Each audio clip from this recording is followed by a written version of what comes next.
Et bien voilà, bonjour à tous les amis, j'espère que vous allez bien. On se retrouve encore pour une nouvelle vidéo. Et une vidéo où on va parler donc des performances des Algériens. Donc j'en ai sélectionné quelques-uns, pas tous, où on va parler, c'est pas tous qui ont joué, mais ça serait intéressant de voir avec vous donc les performances de chaque joueur donc en Europe, Afrique du Nord et Moyen-Orient. Commençons par l'Europe, avec la Bundesliga, avec Rami Ben Sebaini qui faisait son retour, qui était de retour de blessure, qui avait été blessé, c'est pour ça qu'il n'avait pas joué les précédents matchs. Et il y avait une sorte de duel entre Shaibi et notre ami Ben Sebaini. Et malheureusement, le duel n'a pas eu lieu. Déjà que Shaibi n'était pas titulaire, que Ben Sebaini a fait une performance catastrophique, et d'ailleurs il a été remplacé dès la mi-temps. Dortmund qui, voilà, après 45 minutes jouées, il n'y a pas eu grand-chose qu'on a vu de Ben Sebaini. Souvent sur son côté gauche, quelquefois un petit peu côté droit. Il n'a pas eu beaucoup de situations. Il a eu quand même 8 pertes de balles. C'est beaucoup. Et malheureusement pour Ben Sebaini, sa mauvaise performance, lui qui était aligné en tant que piston gauche, mais cette mauvaise performance ne fait qu'il a fait les frais dès la mi-temps avec une sortie. Je rappelle que lorsqu'il est sorti, le Borussia perdait 1-0 face à Francfort sur un but de Hugo Ekitike. Et puis, ben, lorsqu'il sort, ça n'arrange pas mieux le club de Dortmund, malgré une grosse possession de balle, mais une possession complètement stérile. Et ils ont même réussi à doubler la mise par Hollund à la 90e plus 2. Et Shaibi, sa situation ne s'arrange pas. Pourquoi? Parce que tout simplement, il ne joue pas. Il ne joue pas et Shaibi, il faut vite pour Shaibi qu'il trouve un club, qu'il trouve un point de chute parce que sa situation ne va pas s'améliorer. Et Petkovic aurait peut-être la possibilité de ne pas le prendre. Voilà, donc c'est vraiment comme ça pour ce match-là. Donc, mauvaise performance de Ben Sebaini, c'est rare à souligner. Mais on se dit peut-être que voilà, il revient de blessure, donc il va peut-être se ressaisir dans les prochains matchs. Ensuite, comment ne pas vous parler de l'excellente performance de Mohamed Amin Ammoura. Mohamed Amin Ammoura, qui a joué face au Bayern Munich. Je rappelle qu'il est à Wolfsburg en prêt de l'Union Saint-Gilloise. Défaite de Wolfsburg, mais doublé de Ammoura. Ammoura qui a marqué 2 buts. Franchement, excellent. Excellente performance de Amora qui a été efficace, 3 tirs cadrés, 2 buts. Il a, euh, il a quand même réussi à créer du danger. Son expected goal est à 0,46. Il a donc été très efficace franchement. Et puis voilà, il a fait du mieux qu'il pouvait. Et franchement, je trouve que quand il est aligné, soit à 2, dans une attaque à 2, il est beaucoup plus efficace que quand il est seul en pointe. Donc est-ce que ça serait bien de mettre un Amora dans un dispositif à 2 attaquants? Pourquoi pas? Sinon, il pourrait toujours jouer côté gauche. En tout cas, en tant que titulaire, il a joué un match plein.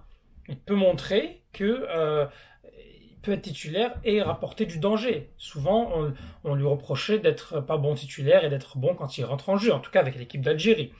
Donc pourquoi pas le voir plus titulaire. Et Inch'Allah que ça va aller mieux. En tout cas, Mohamed Amin Ammoura, depuis qu'il est avec Wolfsburg, lui qui est en prêt, et je pense qu'il gagne ses chances pour être transféré définitivement à Wolfsburg, qui est un championnat qui lui sourit bien pour le moment. Certes, en Coupe d'Allemagne, seulement 2 buts, 2 matchs, aucun but, mais en Bundesliga, en 16 matchs, 8 buts, 6 passes décisives.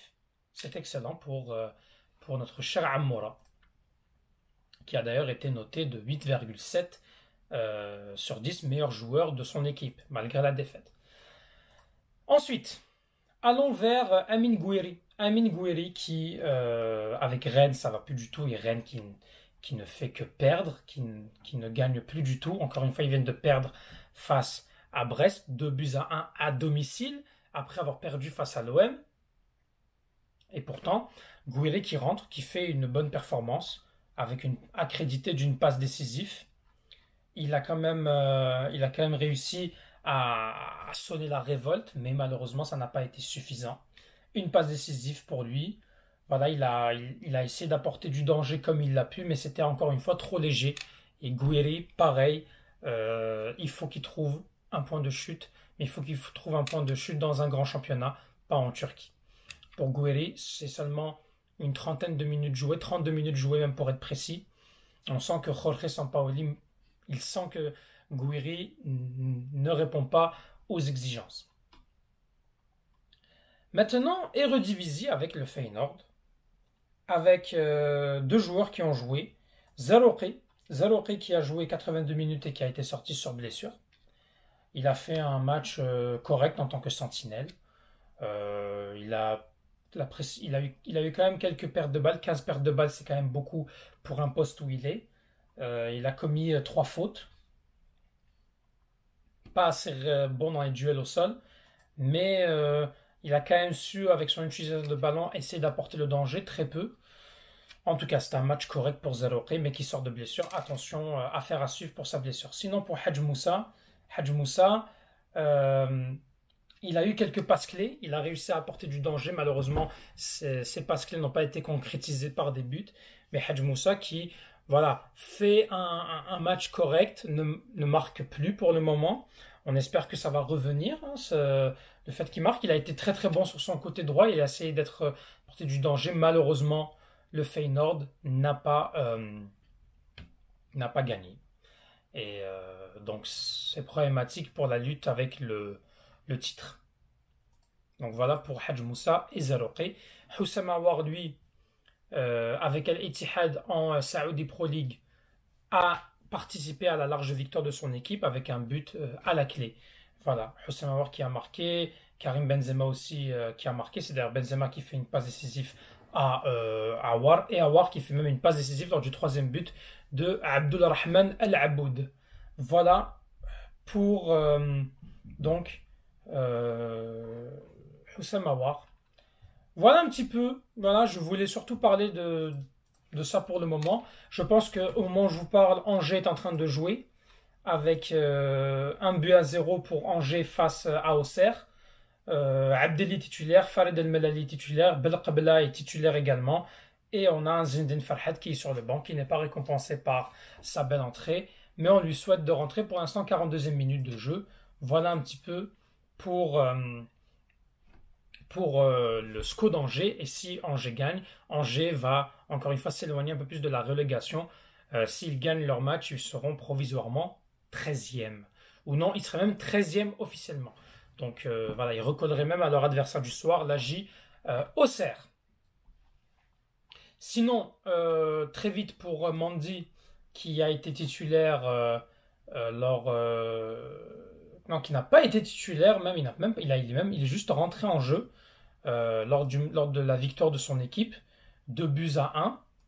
C'était un Lille-Nice, et il est rentré vraiment à la toute fin. Il n'a même pas participé un petit peu à du temps de jeu. Donc il a été mis sur le banc. Lille a gagné face à Nice 2-1. Et pour l'OM, c'est une bonne nouvelle. Pour Mandy, qui n'a pas vraiment beaucoup joué. Voilà, c'est donc 2 matchs d'affilée, donc pas beaucoup de temps de jeu. C'est dommage pour Aïssa Mandy. Donc voilà, sinon de l'autre côté, c'était un duel avec bien entendu Boudaoui et Bouanani. Ça n'a pas été un match très très fou. Bouanani qui a même pas été, qui est juste rentré en jeu, et Boudaoui qui a été titulaire 90 minutes. Voilà, il fait comme d'habitude son match, mais bon, c'est une défaite, c'est un coup d'arrêt pour Nice qui revenait bien quand même dans le classement de la Ligue 1.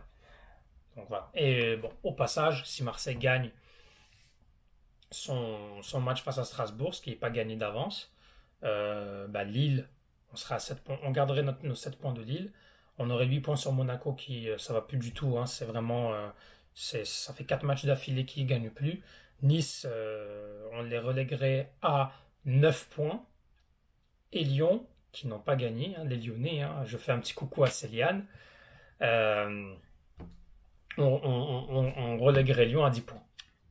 Très important parce que je rappelle qu'on va jouer Nice et Lyon prochainement à l'OM. Excusez-moi. Voilà donc pour le week-end des internationaux, ce qu'il faut vraiment retenir. Et voilà, je vous dis merci à vous. Et abonnez-vous, laissez toujours un petit pouce bleu. Et Tahal Jazair.